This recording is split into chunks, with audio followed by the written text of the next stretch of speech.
Actually, ito mga kababayan ay isang paghahanda po ng Pilipinas para sa isang malaking digmaan.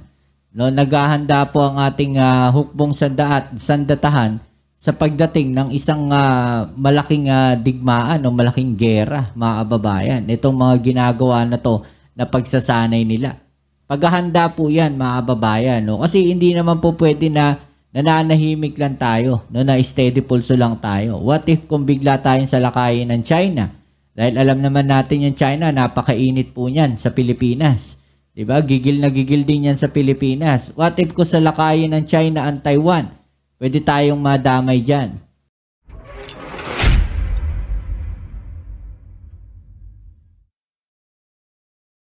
Ayo, what's up? Welcome back to sa ating channel dito sa Malvs TV.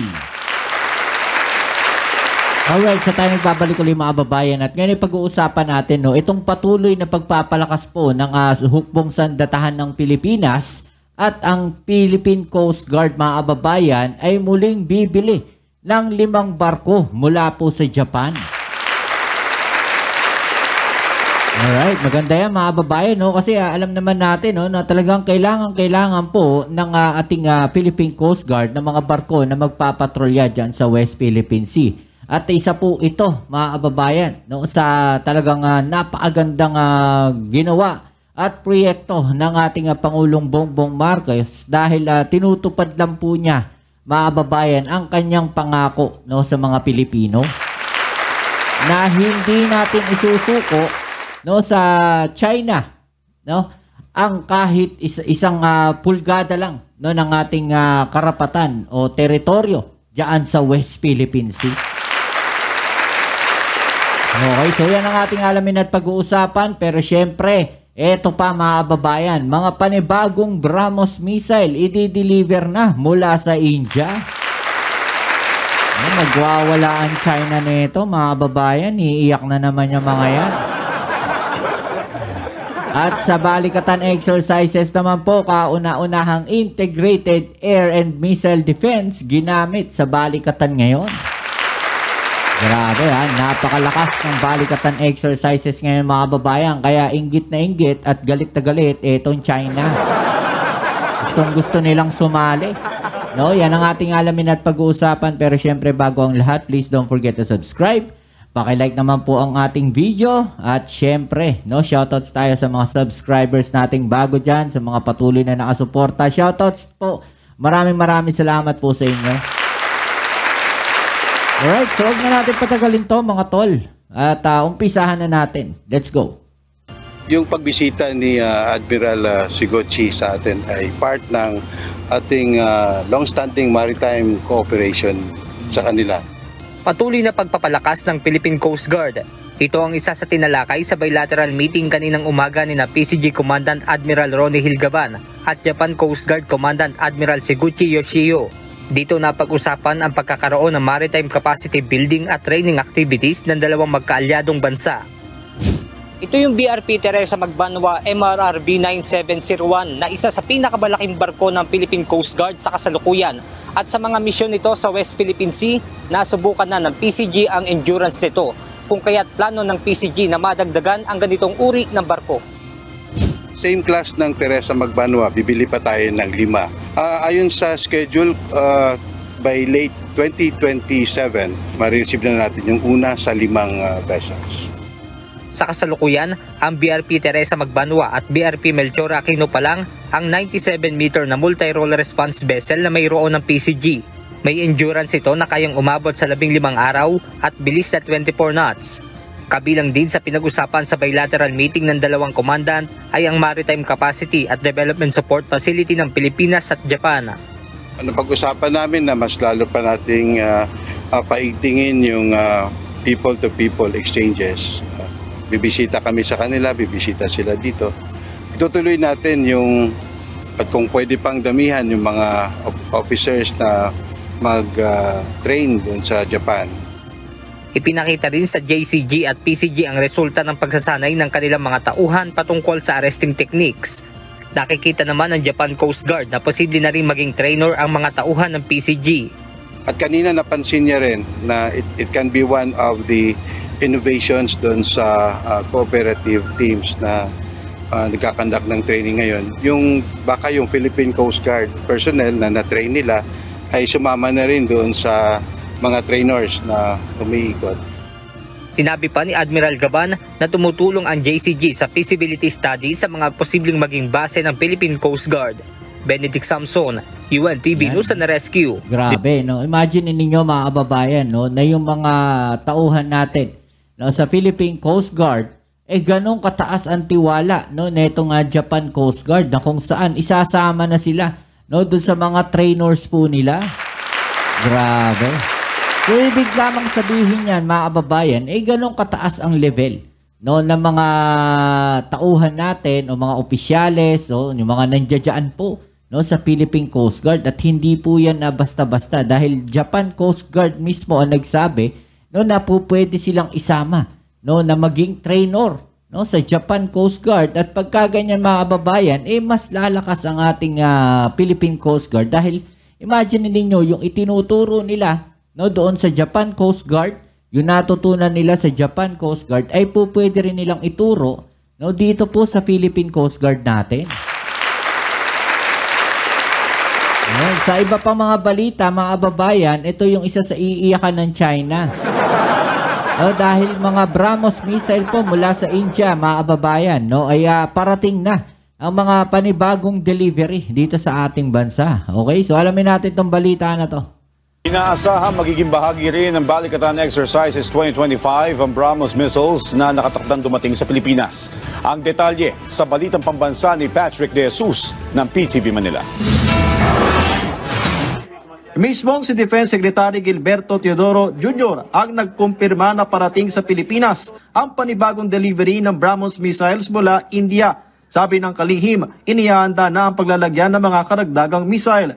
Parating na ito at aming gagawin ang kailangan natin upang magamit ito ng tama. Ang naturang supersonic cruise missile ay may range na 290 hanggang 400 kilometers at maaaring ilunsad mula sa lupa, barko o submarine. April ng nakaraang taon ang dumating sa bansa ang unang batch ng BrahMos missiles, kung saan 3 batteries ang bibilhin ng gobyerno sa halagang 18.9 billion pesos sa ilalim na nilagdaang kasunduan ng India at Pilipinas noong 2022. Inaasahan namang magiging bahagi ang BrahMos missiles sa Balikatan Exercises 2025 kasama ang Nemesis missile system na ipinadala ng US sa Pilipinas. The Armed Forces of the Philippines has recently acquired the BrahMos Coastal Defense Cruise Missile System, and the Nemesis is a similar capability. So as we're working to ensure our interoperability, I think it's natural that we would bring a like capability to exercise alongside the Armed Forces of the Philippines. I agree because we are also looking at the capabilities that we do not have, we did not have before. So with the presence of the Nemesis, we are also intending to train that in conjunction with the BrahMos, with our BrahMos system. These are capabilities that will expand our reach beyond our territorial waters. Samantala, hindi ang Pilipinas, kundi ang gobyerno ng China ang dapat sisihin sa umano'y xenophobia ayon kay Teodoro. Sa harap na rin ito ng mga ginagawang pangharas sa mga barko ng China sa West Philippine Sea at patuloy nilang pag-alma sa mga ginagawang hakbang ng Pilipinas sa pagpapabuti ng ating depensa. Hindi dapat natin idamay ang taong bayan ng China dito sa ginagawa ng diktadorya ng Chinese Communist Party na nanira ng goodwill at anumang trust and confidence na dapat meron ang mga tao sa China dahil sa kanilang interes na manatili sa poder. Duda rin si Teodoro sa pagkakaresto sa 3 Pinoy sa China dahil sa manoy pang-espiya noong nakaraang buwan. Buwelta ni Teodoro, anong capability natin at anong interest natin malaman kung ano nangyayari doon sa loob ng bansa nila? Diba? Ang interest natin, yung ginagawa nila sa West Philippine Sea. At saka, sa katunayan, sa closed society na police state, pwede ba mag-espiya isang tao? Paggising mo pa lang, alam na nila yung ginagawa mo. Sinong nasa may sentido komon nagagawa niyan? Wala. Bumisita naman sa bansa si Indonesian Defense Minister Shafri Shamsuddin. Kabilang sa natalakay sa kanyang courtesy visit kay Teodoro ang pagpapalalim pa ng defense cooperation ng Pilipinas at Indonesia.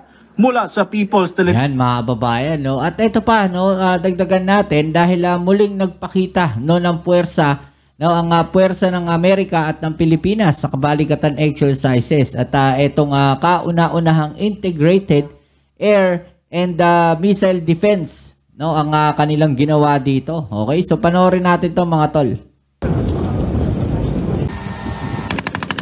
Grabe, no, yung mga armas ng Amerika, oh. Mga matitindi. Sunod-sunod na putok ng missile ang pinakawala ng MADIS o Marine Air Defense Integrated System. Isa itong short-range missile na kayang itarget ang anumang sasakyang panghimpapawid. Sa senaryo, tinatarget ito na pabagsakin ng unmanned aerial vehicle o drone. Bukod sa MADIS, ipinakita rin ang Avenger ng US Marines at Spider naman ng Philippine Air Force. Kumbaga, mga kababayan, parang drone kunyari ng China yan, no? Wala namang iba magpapalipad ng drone dito kundi China lang naman. Kunyari, drone ng China yung pinabagsak nila, mga kababayan. The FA-50s, when we approach on our system, we convert on the icon from combat aircraft to cruise missile so that it will neutralize. After the FA-50s flew through, Mattis is conducting a point defense of Spider, so we're just continuing our training as part of that scenario. Nandito tayo ngayon sa San Antonio, Zambales kung saan nagsasagawa nga ng balikatan exercise ang Pilipinas at United States. At dito, sinusubukan itong MADIS na ayon nga sa AFP ay kauna-unahan na gagamitin dito sa balikatan exercise ngayong taon.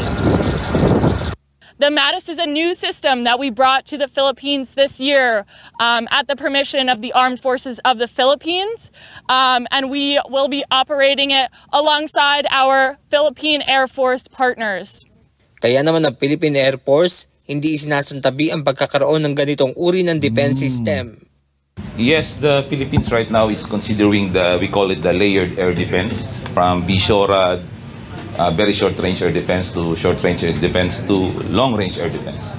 So MADIS belongs to short-range air defense. So it's a kinetic counter-UAS. We need that to neutralize any threat, specifically drones and other small threats in our airspace and for the air defense. Samantala, lula ng C-130, dumating na sa Batanes Island ang Navy Marine Expeditionary Ship Interdiction System o Nemesis. Ang naturang dinala sa Batanes, mga tol. Missile system naman ay may kakayahang magpalubog ng barko na may layong nasa 100 nautical miles. So parang inarmasan na nila dito yung Batanes, mga babayan, no? Kakabahan lalo yung rito, lalong kakabahan yung China dito. Pero hindi naman magkakaroon ng live fire nito. With the advanced weapon system, like the Nemesis is for a direct action.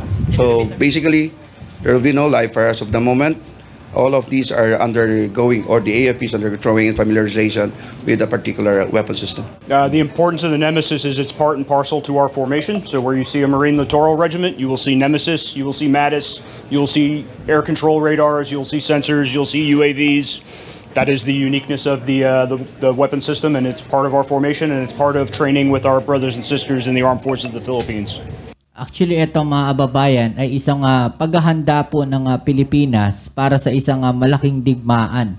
No, naghahanda po ang ating hukbong sandatahan sa pagdating ng isang malaking digmaan o malaking gera, mga kababayan. Itong mga ginagawa na to na pagsasanay nila. Paghahanda po yan, mga kababayan. No? Kasi hindi naman po pwede na nananahimik lang tayo, no, na steady pulso lang tayo. What if kung bigla tayong salakayin ng China? Dahil alam naman natin yung China, napakainit po niyan sa Pilipinas. Diba? Gigil na gigil din yan sa Pilipinas. What if kung salakayin ng China ang Taiwan? Pwede tayong madamay dyan. Diba? So, ito po mga ginagawa na to na paghahanda ng mga training, balikatan exercises na to, mga maritime exercises na to, mga air defense missile system exercises na yan, lahat na yan mga kababayan, ay isang paghahanda po, no, sa isang malaking gera o paano tayo didepensa, laban sa mga mananakop. No? Pinag-aaralan nila kung paano tayo magre-react, di ba, sa pinakamabilis na paraan para madepensahan natin, no, itong ating bansa, di ba? So hindi lang naman to para hindi, aminin na natin, itong ginagawa na to hindi lang parang hindi lang parang drill lang, simpleng drill lang, mga kababayan. Oo, simpleng drill yan, pero ang pinaghahandaan kasi diyan yung isang malaking gera. Diba? Yun yung natin dyan. Yun talaga yung pinaka main purpose. Bakit merong mga exercises? Kasi hindi po pwedeng stand still lang yung mga sundalo na pagka nandiyan dyan na, no, wala na, matataranta na. Kasi hindi na alam kung paano yung gagawin. Kaya maganda yung ganito. May mga exercises or mga drills sa mga maritime natin. Diba? Para sa in the near future, mga kababayan. Okay, so yan, ano masasabi ninyo sa mga balita na to? I-comment sa ibaba ang inyong mga opinion at atin yung pag-usapan. Alright, kita-kits tayo sa ating next video upload. Ito muli ang inyong Kuya Mobs, it's Mobs TV. Peace. I'm out.